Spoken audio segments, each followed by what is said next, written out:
চিত্রনায়ক সালমান শাহ হত্যা মামলায় গ্রেফতার আশরাফুল হক ডনের জামিন আবেদন নাকচ করেছেন আদালত। আমি এটার বিচার চাই, আমি সরকারের দৃষ্টি আকর্ষণ করতেছি। আমি আর কিছু বলতে চাই না, আমি জামিনটা শুনতে চাই না, কারোর জামিন হবে না। 1996 সালের 6 সেপ্টেম্বর হঠাৎ স্তব্ধ হয়ে গিয়েছিল পুরো বাংলাদেশ। ঢালিউডের তৎকালীন সবচেয়ে জনপ্রিয়, স্টাইলিশ এবং রাজপুত্র খ্যাত নায়ক সালমান শাহের রহস্যজনক মৃত্যুতে কেঁদেছিল দেশের কোটি কোটি মানুষ। আজ দীর্ঘ 2.5 দশকেরও বেশি সময় পার হয়ে গেছে, কিন্তু সালমান শাহের মৃত্যুর সেই রহস্য আজও পুরোপুরি উদ্ঘাটিত হয়নি। কিন্তু হঠাৎ করে আবার ডন গ্রেফতারের পর উত্তপ্ত হয়ে উঠল সালমান শাহের মৃত্যুর ঘটনা। বলা হচ্ছে, সালমান শাহ মামলার অন্যতম আসামি খলনায়ক ডনকে 24 ঘন্টার মধ্যে ফাঁসিতে ঝুলাতে কড়া নির্দেশ দিয়েছেন মাননীয় প্রধানমন্ত্রী তারেক রহমান। কি ঘটেছিল সেদিন আর বর্তমানে এই মামলা কোন দিকে মোড় নিচ্ছে, সব অজানা ও চাঞ্চল্যকর সত্য জানতে ভিডিওটি শেষ পর্যন্ত দেখুন। সত্যকে যতই চাপা দিয়ে রাখা হোক না কেন, তা একদিন না একদিন বের হয়ে আসবেই। হ্যাঁ দর্শক, দীর্ঘ প্রায় 3 দশক, দীর্ঘ 30 বছর ধরে যে মৃত্যুর রহস্য নিয়ে পুরো বাংলাদেশ তোলপাড়, সেই অমর নায়ক সালমান শাহ কি সত্যিই আত্মহত্যা করেছিলেন, নাকি তাকে ঠান্ডা মাথায় পরিকল্পিতভাবে হত্যা করে ঝুলিয়ে দেওয়া হয়েছিল? অবশেষে প্রায় 30 বছর পর সেই রহস্যময় ঘটনার জট খুলতে শুরু করেছে। দেশ ছাড়ার সময় হযরত শাহজালাল আন্তর্জাতিক বিমানবন্দর থেকে নাটকীয়ভাবে গ্রেফতার হয়েছেন সালমান শাহ হত্যা মামলার অন্যতম প্রধান আসামি সালমান শাহেরই বন্ধু ও খল অভিনেতা আশরাফুল হক ওরফে ডন। কিন্তু ডনের গ্রেফতারের পর আদালতের কাঠগড়ায় যে চাঞ্চল্যকর তথ্য ও বিস্ফোরক দাবি সামনে এসেছে, তা শুনে পুরো দেশ কেঁপে উঠেছে। আজকের বিশেষ পর্বে আমরা জানব, কেন 3 দশক পর আবারও তোলপাড় সালমান শাহ হত্যা মামলা, আদালতের ডন এবং সাবেক স্ত্রী সামিরাকে নিয়ে রাষ্ট্রপক্ষ কি বিস্ফোরক অভিযোগ এনেছে এবং কিভাবে 12 লাখ টাকার চাঞ্চল্যকর চুক্তির বিষয় সামনে এলো। বিস্তারিত জানতে সম্পূর্ণ ভিডিওটি শেষ পর্যন্ত দেখুন। আর আপনি যদি আমাদের চ্যানেল বাংলা ভাইরাল 24-এ নতুন হয়ে থাকেন, তবে এখনই চ্যানেলটি সাবস্ক্রাইব করে বেল আইকনটি অন করে রাখুন। প্রিয় দর্শক, চিত্রনায়ক চৌধুরী মোহাম্মদ শাহরিয়ার ইমন, যাকে পুরো দেশ চেনে ও ভালোবাসে সালমান শাহ নামে, কোটি কোটি মানুষের হৃদয়ে আলোড়ন সৃষ্টি করা এই কালজয়ী নায়ক 1996 সালের 6 সেপ্টেম্বর রহস্যজনকভাবে মৃত্যুবরণ করেন।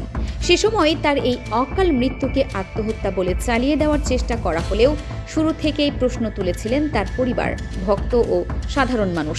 সালমান শাহ কি সত্যিই নিজের ইচ্ছায় পৃথিবী ছেড়ে চলে গিয়েছেন, নাকি এর পেছনে লুকিয়েছিল কোনো ভয়াবহ ষড়যন্ত্র? দীর্ঘ সময় ধরে চলা তদন্ত, বিভিন্ন আলোচনা ও আইনি প্রক্রিয়ার পর অবশেষে আদালতের নির্দেশে তার মৃত্যুকে ঘিরে আনুষ্ঠানিকভাবে একটি হত্যা মামলা দায়ের করা হয়। আর সেই হত্যা মামলায় সালমান শাহের সাবেক স্ত্রী সামিরা হক সহ মোট 11 জনকে আসামি করা হয়। এই 11 জন আসামির তালিকায় অত্যন্ত পরিচিত একটি নাম হল অভিনেতা আশরাফুল হক ওরফে ডন। দীর্ঘদিন ধরে সালমান শাহ হত্যা মামলার আসামি হওয়ার কারণে ডনের বিদেশ যাত্রার ওপর আইনি নিষেধাজ্ঞা জারি ছিল। কিন্তু গোপন সূত্রে পাওয়া তথ্যে জানা যায়, আসামি ডন আইনি চোখ ফাঁকি দিয়ে দেশ ছেড়ে পালিয়ে যাওয়ার জন্য হযরত শাহজালাল আন্তর্জাতিক বিমানবন্দরে উপস্থিত হন। বিমানবন্দরের ইমিগ্রেশন কর্মকর্তারা বিষয়টি নিশ্চিত করার পরপরই তাকে তাৎক্ষণিকভাবে আটক করে এবং তদন্তকারী সংস্থার হেফাজতে হস্তান্তর করা হয়। বিমানবন্দর থেকে আটকের পর তাকে সোজাসুজি নিয়ে যাওয়া হয় আদালতে।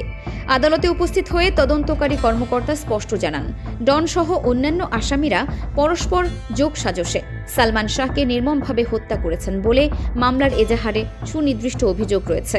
মামলার তদন্ত এখনও চলমান এবং আসামি দীর্ঘদিন পলাতক ছিলেন, তাই তাকে জামিন দেওয়া হলে তিনি আবারও দেশ ছেড়ে পালিয়ে যেতে পারেন। তদন্ত কর্মকর্তার আবেদনের ওপর ভিত্তি করে বিজ্ঞ আদালত ডনকে জামিন না দিয়ে সরাসরি কারাগারে পাঠানোর কঠোর আদেশ দেন। সুপ্রিয় দর্শক, আদালতের বিচারিক প্রক্রিয়ার দিন বিকেল 5:05 ডনকে কাঠগড়ায় তোলা হয়। উপস্থিত প্রত্যক্ষদর্শীদের মতে সে সময় তাকে বেশ রাগান্বিত ও উত্তেজিত দেখাচ্ছিল। আদালত কক্ষে রাষ্ট্রপক্ষের আইনজীবী ওমর ফারুকী শুনানিতে অংশ নিয়ে জানান, এটি বাংলাদেশের ইতিহাসের অত্যন্ত সংবেদনশীল, গুরুত্বপূর্ণ ও চাঞ্চল্যকর একটি হত্যা মামলা।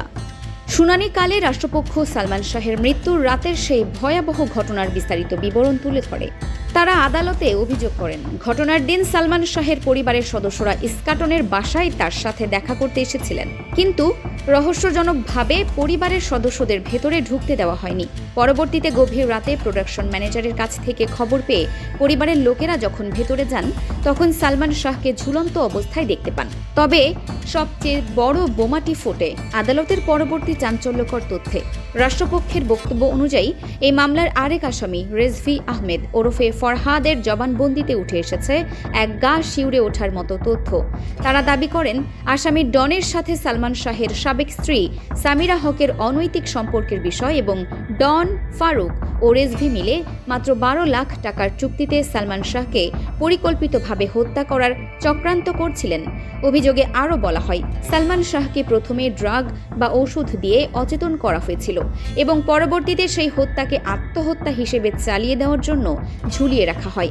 এমনকি সালমান শাহের ছোট ভাইকেও অপহরণ করার অপচেষ্টা চালানো হয়েছিল বলে রাষ্ট্রপক্ষ আদালতে জানায়। দর্শক মণ্ডলী, এখানে একটি বিষয় আমাদের অত্যন্ত স্পষ্টভাবে মনে রাখতে হবে। আদালতে রাষ্ট্রপক্ষ যে দাবিগুলো তুলে ধরেছে তা এই মুহূর্তে মামলার গুরুতর অভিযোগ মাত্র।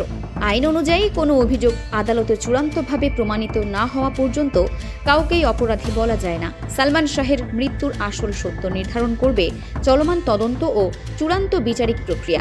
আদালত উভয় পক্ষের বক্তব্য ও তদন্ত কর্মকর্তার আবেদন বিবেচনা করে ডনকে কারাগারে পাঠানোর নির্দেশ দিয়েছেন এবং মামলার পরবর্তী তদন্ত প্রতিবেদন দাখিলের জন্য আগামী 30 আগস্ট তারিখ ধার্য করেছেন। 1996 সালের এই বিষাদময় 6 সেপ্টেম্বর থেকে শুরু করে আজকের দিন পর্যন্ত প্রায় 3 দশকের দীর্ঘ অপেক্ষা। 30টি বছর ধরে কোটি কোটি ভক্তের মনে একই প্রশ্ন ঘুরপাক খাচ্ছে, আমাদের প্রিয় নায়ক সালমান শাহ কি সত্যি আত্মহত্যা করেছিলেন, নাকি সামিরা, ডন এবং তাদের সহযোগীদের কোনো গভীর ষড়যন্ত্রের শিকার হয়েছিলেন তিনি? সালমান শাহ আজ আমাদের মাঝে নেই, কিন্তু তার কালজয়ী অভিনয়, তার হাসি এবং তার স্মৃতি আজও দেশের কোটি কোটি মানুষের হৃদয়ে অমর হয়ে আছে। তার মৃত্যুর প্রকৃত সত্য উদ্ঘাটনের জন্য পুরো দেশ আজ অধীর আগ্রহে অপেক্ষা করছে। আইনের জালে আসামিরা কতটা আটকাবে এবং তদন্তে কি সত্য বেরিয়ে আসবে তা সময়ই বলে দেবে। প্রিয় দর্শক, আপনার কি মনে হয়, সালমান শাহের এই রহস্যময় মৃত্যু কি সত্যি একটি পরিকল্পিত হত্যাকাণ্ড ছিল? আপনার মূল্যবান মতামত ও বিচারিক প্রত্যাশা নিচে কমেন্ট বক্সে জানাতে ভুলবেন না। সালমান শাহ হত্যা মামলার পরবর্তী সব বিস্ফোরক আপডেট ও তদন্তের সব খবর সবার আগে পেতে আমাদের চ্যানেল বাংলা ভাইরাল 24 এখনই সাবস্ক্রাইব করুন এবং পাশে থাকা বেল আইকনটি প্রেস করে রাখুন। দেখা হবে পরবর্তী ভিডিওতে। ততক্ষণ পর্যন্ত সবাই ভালো থাকুন, সুস্থ থাকুন। ধন্যবাদ।